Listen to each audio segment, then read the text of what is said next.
What's going on, everybody? Today in this video I'm going to be replacing this transaxle mount with another stock replacement. There's 6 bolts on it. There's two 15s up under here on both sides that connect to the rear diff, and then there's 2 up on the bottom. The bottom ones down here are 18, and then the other ones are 15, but I'm going to take these off first. And the reason you have to take the 18s off first is because you're going to have to jack up your transaxle in order to get to those 15mm bolts. So I'm going to do that with a block of wood. I'm going to jack up on that flat surface right there where the transmission meets the rear diff.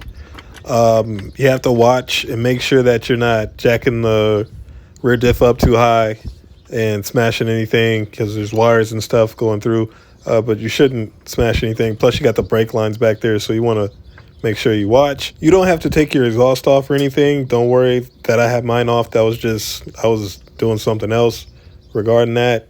But once I got the rear diff up high enough, got my 15 in there, it's going to be hard to get that off, so be ready to use a breaker bar or something, squeeze that in there.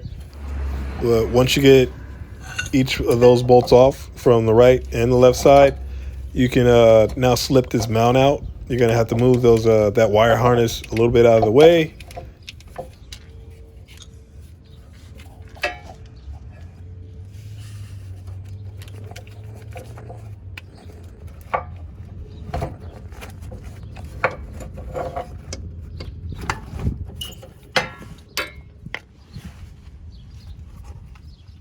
So I'm going to be replacing mine with one from AutoZone, Duralast, part number 2712.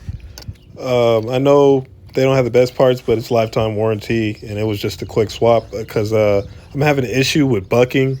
It's going back and forth when I let off the gas. There's a bracket that's on the mount that you have to take off and put on the new one. So there's 2 more 15mm bolts on that.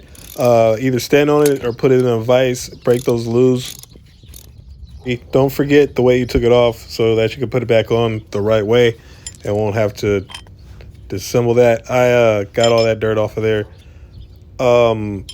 This is the old mount. You can kind of see there's like some creases in there, or stress cracks, whatever you want to call it. So it's obviously seen its time. I don't know if it's ever been replaced. So I'm going to use this one. I read there was only 2 reviews on it. One was 5 stars. The other was 1 star. And the 1 star was that the studs on this one were spinning. I'm guessing they over tightened it. We're going to find out and see. So once I got this one clean, put it back on the top. I'm going to put the torque specs up for you guys right here, because they're kind of confusing, because they're confusing.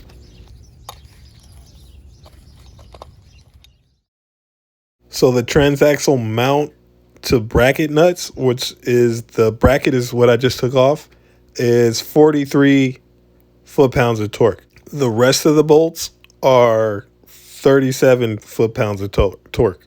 So once you get that bracket on, you loosen that torque wrench down to 37 and you're good.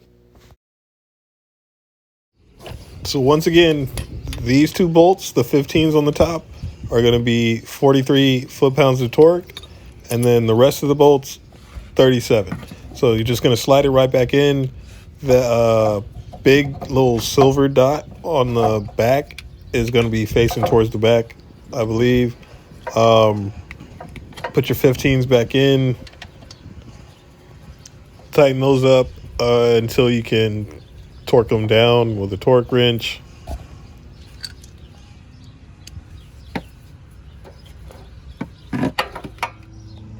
And now you want to make sure that the bottom studs are lined up with the holes on the rear cross member, because you're going to be dropping the jack down.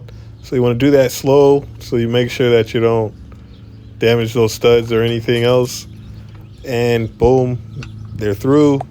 Tighten up the 18s on the bottom. Once again, 37 foot-pounds of torque. And you're good. It's all done.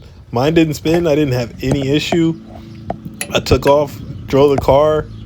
I didn't have any kind of bucking issues or anything like that anymore.